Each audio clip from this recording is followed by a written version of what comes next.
Larangan naman ng edukasyon. Investing in our own people is not only a fundamental moral imperative for us, but an economic one as well. President. In its report, the World Bank reveals that our promising economic growth is largely attributable to our people. The great bulk of the country's wealth is being created by the skill, the industry, and the resources of all Filipinos. Ngunit, sadyang marami pang ibubuga ang Pinoy. We must harness the totality of the Filipinos' potential. Thus, for consecutive years, we have prioritized an increase in budget for the inclusive development of Filipinos, not just in food, nutrition, and health, but even more so in education and training. Recent assessments have revealed the poor reality that more than half of our grades 6, 10, and 12 students have failed to reach the ideal proficiency levels, faring low in information literacy, problem solving, and critical thinking skills. Therefore, our National Learning Recovery Program must proceed without the slightest disruption, especially in basic education. Our system of education must be strategically calibrated to make sure that our youth are not only taught to become literate, but it has also consciously developed them into problem solvers and into critical thinkers, hungry for success, ready for the future. Similarly, as we relentlessly address the classroom gap, the digital gap must also be bridged with equal intensity. We are working towards the day when all students will be equipped with computers, smart TVs, essential programs, digital books, and once again, access to reliable power and the internet. Digitalization and solar-powered electricity must now become the standard features in our schools and in our classrooms. Simply put, this is educational reform through technology. The perennial problems surrounding textbooks shall be resolved. The production of instructional materials, especially textbooks, which are up-to-date and error-free, must be ensured. The whole process, from approval of manuscript to procurement, all the way to distribution, will be cut short from its present 3 years to just 1 year.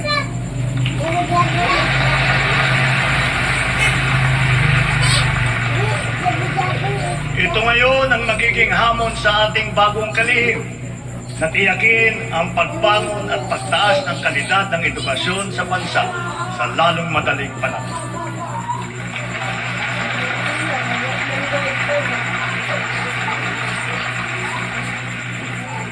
Clearly, of course, the quality of our education rests on the quality of our teachers. Every classroom that we build will be but an empty and lifeless structure without its moving force, the teacher. But our teachers are not just perfunctory figures in our schools. They are the very foundation of our educational system. And so, as we build and upgrade schools, so too must we uplift and upskill our teachers, whose competence and trademark Filipino patience, determination, and compassion will be at the core of our national learning recovery. Dinagdagan natin ang mga empleyado ng hahalili sa mga guro upang magampanan ang mga sari-saring gawain sa paaralan. Sa gayon, ang ating mga guro ay makakatutok ng mabuti sa kanilang propesyon na pagtuturo. Katuwang ang Kongreso na isabatas na ang Kabalikat sa Pagtuturo Act. Ito'y magbibigay sa mga guro ng nasa pampublikong paaralan ng taunang teaching allowance para pambili ng mga kagamitan sa pagtuturo at mga kaugnay na gastusin.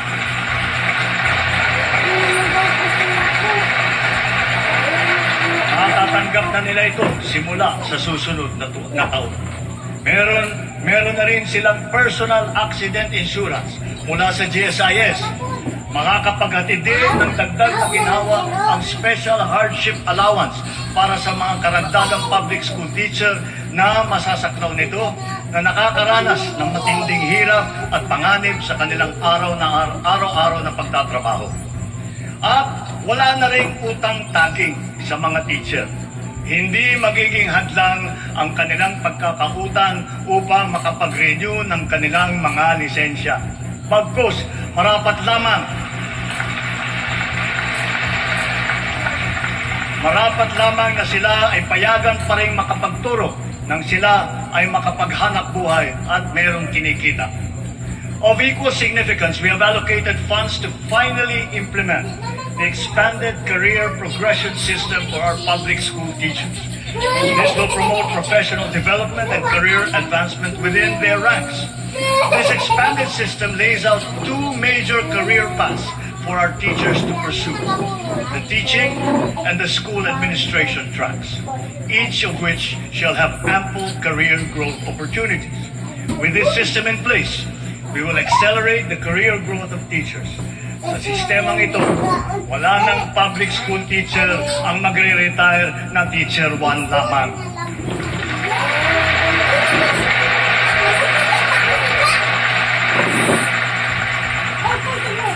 Sa madaling sabi, kung talagang ninanais nating maging matagumpay ang hinahangad nating pagbangon sa larangan ng edukasyon, sila, ang ating mga guro, ang dapat nating itaguyod at patatagin. Last year, we reported that our system of higher education was gaining international recognition for all the right reasons. As further evidence, 87 of our higher educational institutions have now made it into various world university rankings. 51 of them are public universities or colleges.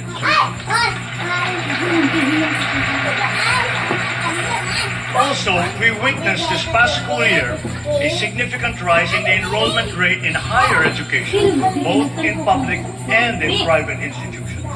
The same upward trend is likewise noted in technical vocational education and training, or TVET. Statistics do not lie.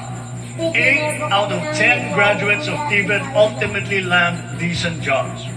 So with its high employability rate, TVET will definitely be instrumental in capacitating our people and in maintaining our employment rate at consistently high levels.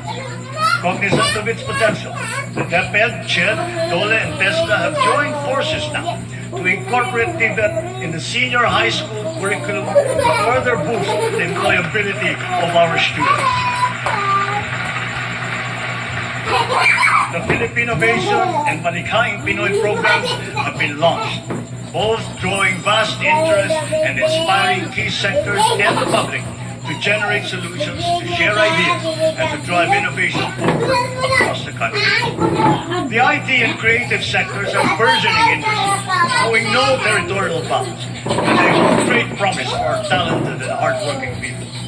This is the call of our times, and we are moving to answer that call. The schools will serve as a preeminent incubators of the innovative and creative energies of all Filipinos.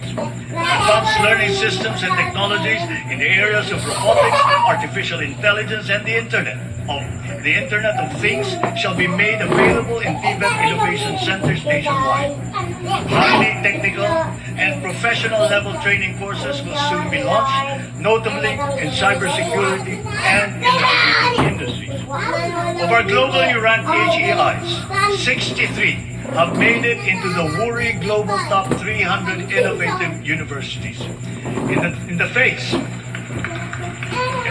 of tough global competition, the Mapalacan City College in Pampanga was awarded the Technological or Digital Innovation of the Year. And for the second straight year, Samar State University topped the rankings for its digitally pioneering R&D project entry.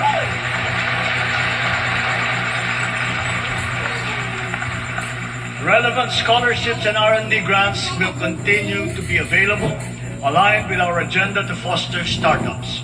To commercialize and mass-produce R&D outputs, crucial support, such as intellectual property rights enforcement and venture financing, have been put into place. We are also building essential infrastructure and linkages to support the ethical development of artificial intelligence systems for high-impact practical applications. Since the nation's foray into space technology, our satellites in space have generated more than 51,000 maps, images, and spaceborne data for various purposes. These now provide us with vital information that guides our country's stratagems and decision-making in agricultural development, urban planning, and environmental management, including the strengthening of our maritime domain awareness, to name but a few examples. Along with these discoveries, we are likewise in awe of our countrymen who have carved out their niche as pioneering space scientists and engineers in this emergent field, in collaboration with local space technology companies that provide an additional impetus. As we speak, 16 of our space engineers are in the United Kingdom resuming work on the development of the multispectral unit for land assessment, or the MULA satellite. Once completed, the MULA satellite will be our largest Earth observation satellite to be launched into space so far.